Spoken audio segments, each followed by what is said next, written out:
Hey guys, it's Biggs. Now thanks for coming by. Now today, you see behind me the BEAST Vivarium. It's still going. Everything's doing great. Stuff's percolating along. Now I am completely at fault, 100%, in giving you guys the videos of what's been happening with the BEAST. And I'll give you a reason why. I had them all in kind of a logical order. And what happened is the next step, theoretically, is for me to show you guys some of the mechanicals, particularly the lighting system and the humidification system, which you can see over there, is decidedly different than we originally started with up in the corner with the misting machine. And that's the Cool Mist fog machine that's over here. It still works very well, but I think this thing's better for when I'm on the road, and we haven't even gotten to that point. You guys haven't even seen the videos about us planting it. You don't know anything about it, so pretend it's not there. You don't see nothing. But today, me and Paisley, we went to the post office, and we got a box sent to us with some pretty special plants for the BEAST. So we're going to do an unboxing for you today. Let's take a peek.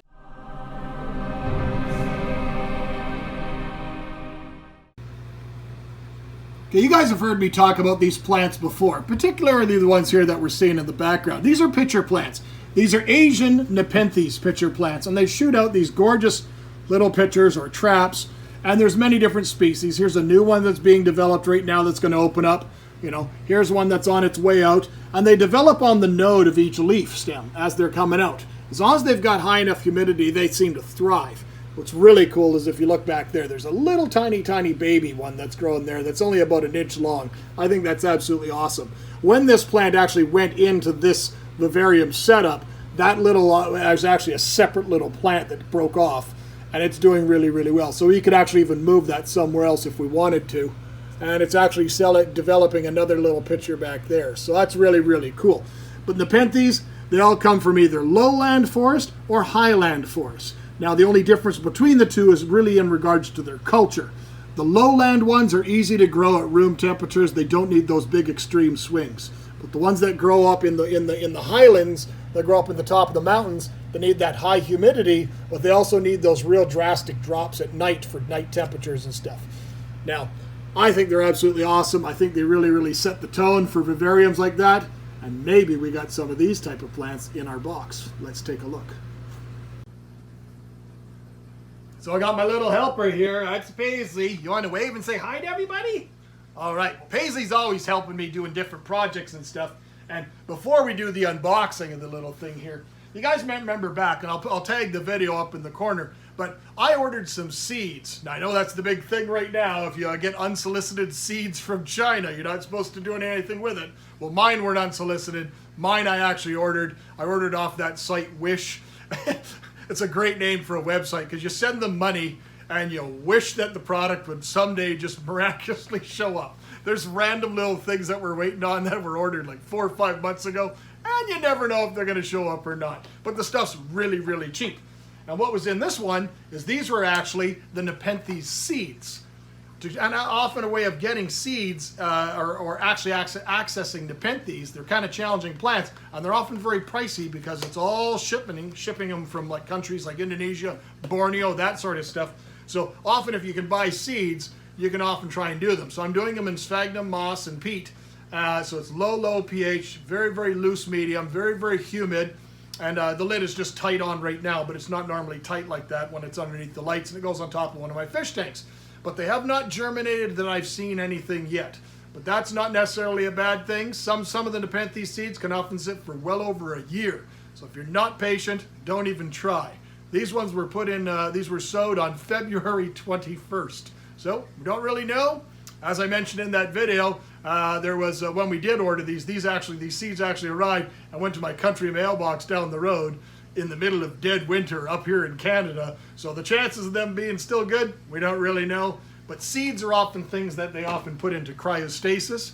They have large vaults. The global community has these giant large vaults up in northern communities, up in the Arctic Circle, where they have these, they call it a seed bank.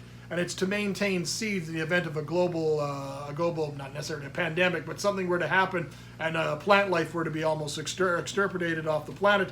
You have these seed banks of things that we could repopulate the planet with them and stuff. And because they're kept at such cold temperatures, gives me hope that my Nepenthe seeds might still be alive. So what did we pick up today, Paisley? I don't know. We don't even know, but it's a nice box.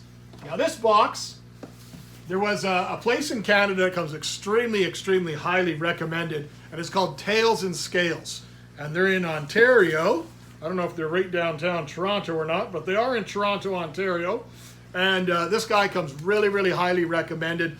He has exceptional quality animals. He has exceptional quality plants. His service is absolutely top-notch. I'd never met the individual myself, and I still haven't to this day. I've had, honestly, 2 phone calls with him, and he's gone over, above, and beyond to be able to accommodate me with this order. Being where I live out in the country, sometimes it's a bit challenging to get stuff from point A to point B for me. But he was over the top accommodating, so thank you very much, Tails and Scales, for going over and above. And we haven't even opened up the package yet, so let's get to it. So he got in this order of some pretty oddball plants, and I've been watching his lists for a while, again, because he's come so highly recommended. And all of a sudden, out of the blue, he got a bunch of weird carnivorous plants. And that was kind of something, it wasn't something I was honestly expecting, because most of the sites I've looked for, there's some really, really highly recommended ones in Canada for stuff like this, but the access is problem being is the minute stuff's released, it's gone right away. So the chances of somebody new like myself actually acquiring them is very challenging. One, because I'm not sitting there with my phone in my hand watching stuff. I actually have a day-to-day life where I'm working, or I'm traveling for my job and stuff. So I've just never been able to acquire them. But yeah, Tails and Scales. What did we get? The coolest thing was, and this will give you an idea of the customer service, I ordered these things sight unseen. They were brandly new, newly imported. I was still excited about them. I'm confident in my abilities in the terrariums and in different places that I can stage these plants knowing what their needs and requirements are going to be able to be confident to make sure that they're going to do their best. But the other factor is I ordered these, and then I was going away for work for a week, and then I was also going on a family camping trip for a week. So not only did I take care of this order, pay for this order, and the prices were very, very fair. He actually held on to these things for over 2 weeks for me. So that is over and above customer service in my mind. I can't thank him enough. So what did we get? I don't even remember. But we got a Nepenthe Seeds.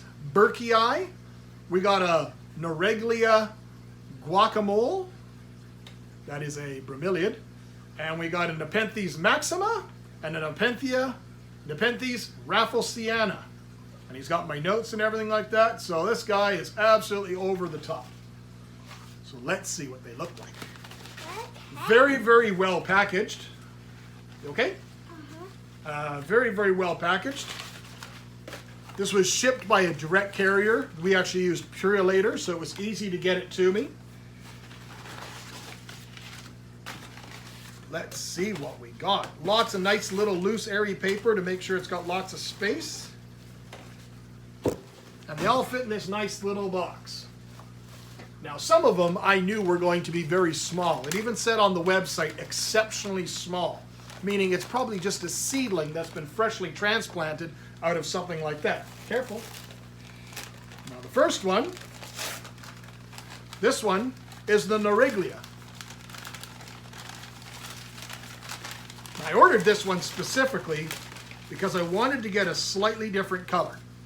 Looks a little bit dehydrated, but it's got some nice color and texture in the leaves and stuff like that. This thing's going to do absolutely perfectly fine. It's a nice, big, robust plant. It's going to go in there right away, and I bet you in a month's time this thing's not even going to have any clue whatsoever with the transport and everything that it went through to come to me. But it's really absolutely stunning. What else did we get, Paisley? I don't know. We got a Nepenthe Rafflesiana. Now this is the one that he mentioned was going to be small. And it is a small, it's bigger, honestly, it's far bigger than I expected. So, kudos. Yeah, this is a little tiny seedling. It's about 3.5 inches in size. Now the other ones that we got, Paisley, what are these ones? Let's see. Wowzers. One of them is a much bigger plant. This is Nepenthe Burkii. And this one's very similar size to the one that's in there, albeit it is a very, very different. I'm not going to say I'm a collector and I'm all about Nepenthes. This is some kind of a new foray to me. I've had some of them before in the fish room and they did well. So and I knew when I started going into the vivariums that I would want to do them again. I think they're absolutely fascinating plants. They're extremely primitive, but I actually love the aspects that they are carnivorous plants and they shoot out these weird little pictures at the end of the tendrils at the end of their leaves. But I also wanted different types of, I wasn't necessarily after species. I was after ones that were from lowland, like I mentioned, but I was also after ones that had different style pictures. Different patterning, spots versus stripes versus solid colors, different shaped libs or hoods or something. And that's how I came to the selection of these 3 that I got today. And the last one is another one that he said was going to be small. And this one is Nepenthe Maxima. And it's a cool little seedling as well. And we're going to go and take that one and we're going to transfer it. Actually, we'll probably leave it in this type of situation right now and we're going to transfer it. So all in all, I am very, very pleased with the plants. Not only the plants, but more importantly, that customer service. So if you are looking for unique plants for your vivarium, your terrarium, your reptile enclosures, your aquariums, definitely check them out. Tails and Scales. We are right on at the front off to the left side, kind of kitty corner to the one that's there already, the unnamed one. But this one here is that Nepenthe Burkii, and this whole thing is a large tube of cork. And basically I kind of stuffed it loosely filled with the sphagnum moss that it came in. The root system on this came down about 8 inches below it, so it's doing good. And then I put this nice little type of Hoya curtsii on top that's already attached to a bunch of the sphagnum, and it's going to root, and it's a nice different leaf texture, and that's going to drape down here in the front. Now when we go to the back, this one here is that little tiny Nepenthe Maxima, and this one here is that little seedling of Nepenthe Rafflesiana. So we'll see how well they do there. Nice pockets there, tacked in there nicely with some sphagnum moss, and I think they'll do great.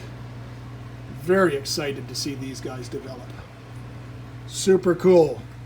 So, as always, guys, thanks for watching. Take care. Paisley, want to say bye? Bye.